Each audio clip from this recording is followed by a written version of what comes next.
Hi guys! Magandang gabi! Welcome back dito sa Gandara SRU channel for Showbiz Update. Andito na naman nga po akong muli nagbabalik ang nagmamaganda ninyong kachismosang Kim Pao upang maghatid sa inyo ng latest update and fresh happenings patungkol kay Kim Chu and Paul Avellino.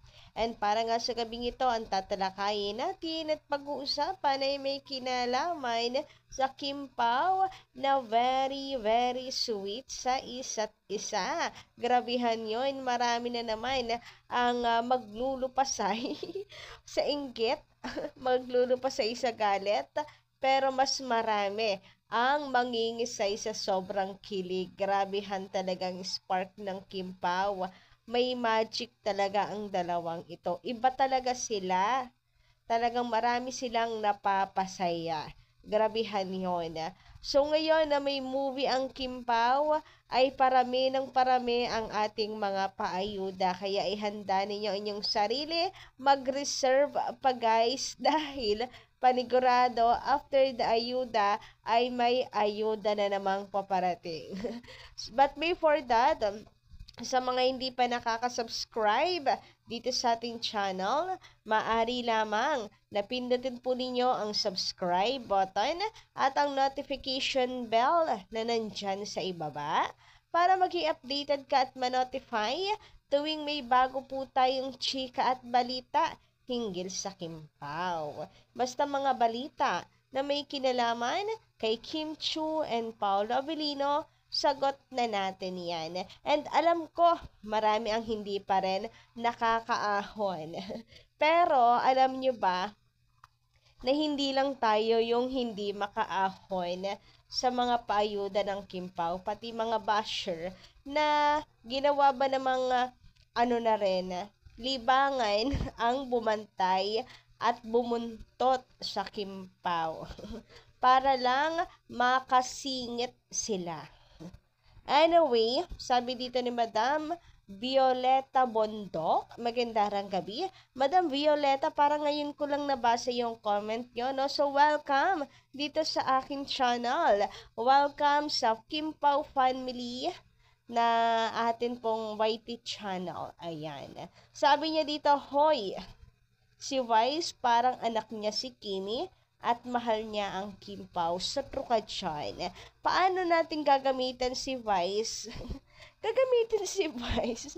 Paano yon? Ang sinasabi pong nanggagamit, kasi ginagamit daw natin si Vice para lang pag-usapan ng movie ng Kim Pao. Super sikat daw kasi si Vice.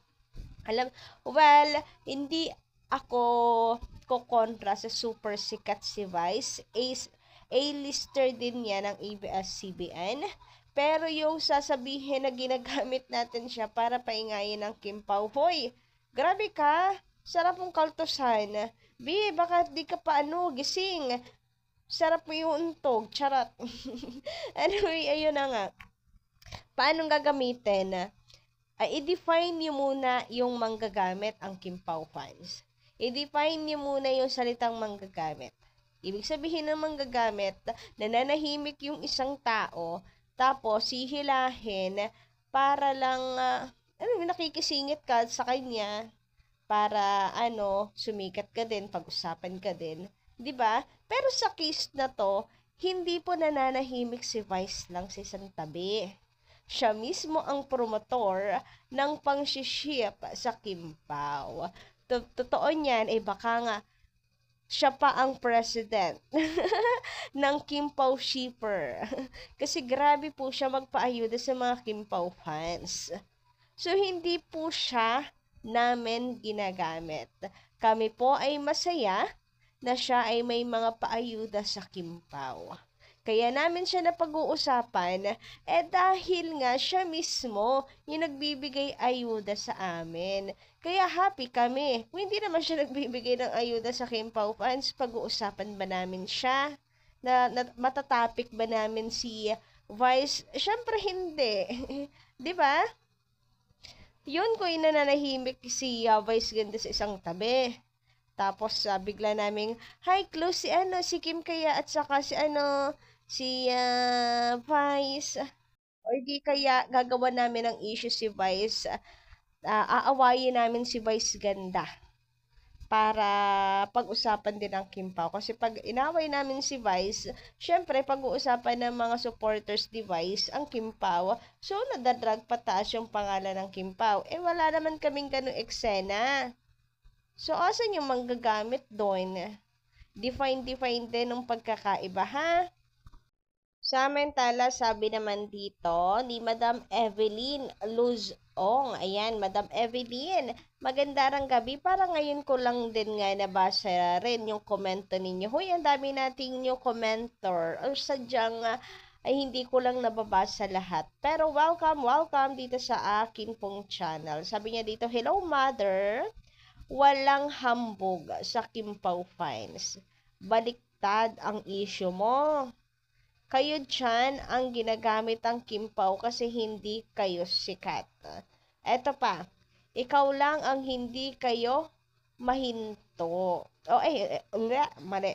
Okay lang kung hindi kayo mahinto sa pakikisabit sa Kim Pao na wala namang ginagawang masama gaya ninyo. Kim Pao fans are true and loyal to Kim Pao. May takot kami na manira sa kapwa-tao dahil nakakahiya sa Diyos. Hindi ba kayo natatakot at nahihiya sa mga gawa-gawa niyong negative issues? Kawawa kayo. Well, actually, meron po talagang iba. Yung masasabi ko mapagpanggap na sinusubukang anayin ang pundasyon ng mga Kim Pao fans at sirain tayo. So, may mga ganyan taong toxic, pero sabi ko nga, wag lahat ng mga Kim Pao fans. Kung nandito kayo sa aming channel, so wala po dito yung mga taong sinasabi na mapanghusga at mapang-away. Kami po ay sumasagot lang dahil kayo ang panay sabit sa Kim Pao, kayo ang panay issue sa Kim Pao at sumasagot lang kami, dinedepensahan namin si Kim and Paolo. And minsan, hindi na rin dinedepensahan. Hindi na rin kami pumapatol. Tahimik na lang kami. Basta focus lang kami sa masasayang ganap na happenings. Kaganap na happenings? Ano daw? Paulit-ulit. Pero, kung kami masaya at yung ikinasasaya namin, at ang kaswitan ng Kim Pao ay ikinasasama naman ng loob ninyo, ay wala, hindi na siguro namin problema yun. Hindi naman na siguro kami ang kailangan mag-adjust, kundi kayo. Kayo na lang yung mag-adjust. Wag na lang kayong manood at wag na kayong makitambay dito. Ganun lang yon. Wala nakikitambay rin kayo dito Kasi nga nakabuntot kayo dahil gusto ninyong makasingit sa publicity. Anyway, eto naman, pag-usapin nga natin yung tungkol sa interview sa Kim Pao. Si Kimi, napaka-consistent pagdating sa ex-goodbye, wala nang balikan. And eto rin yung sinabi niya na kung saan abaw at mabenta po sa mga fans ang reaksyon ni Paolo Avellino na para bagang siya po ay panatag kay Kimi na walang iba pong kahate. Hoy, grabehan yan. Napakapanatag niya. Tuwang-tuwa rin ang Paolo Avellino, kinikinig. Sa deep inside, abay, tuwang-tuwa si Paolo sa sagot nitong si Kim Chiu Abera. Ano kung biglang bumalik? Anong reaction mo? Ako na yung mag-disappear pag bumalik siya. Ayan! Tama! Samantala, eto pa. Huy, grabehan. Nakita niyo yon, abaw at may pag-amba ng kiss si Kimi. Kasi nirerenak po nila yung official poster. So, si Paolo, gulat na gulat, si Kim ay may pakis na ganyan. So, grabehan, dito sa malayo, parang napakalapit ng kiss ni ni Kimi kay Pao. Kaya grabehan yung kilig po talaga ng mga fans ng mga tao. Sino ba namang hindi kikiligin? Abay, kahit hindi pa nga po magkadikit ang balat ng dalawang iyan, abay may kuryente na, may spark na, nagga-ground na hanggang sa puso ng mga fans. Ganun sila. So, ang cute lang guys. Ang cute lang talaga ng Kim Pao. Very ano-ano po talaga silang dalawa. Very close and napaka ano na sila, kumbaga ay comfortable sa isa't isa. Biruin niyo si Paolo, nagaganyan na. Hindi naman ganyan si Paolo, very manly po talaga yan at mahiyain. Pero tingnan niyo naman yung clingy side niya, yung ano po niya, other personality, lumalabas or sadyang nahawa na lang siya kay Kim Chiu. So, kayo guys, ang kulit no, ang kulit ng Kim Pao, sarap po nilang pagmasdan. Grabihan yon. So, kayo guys, anong inyong masisay patungkol dito? Pa-comment nga lang po dyan sa baba. And hanggang dito lang muna ang ating update. Ano po?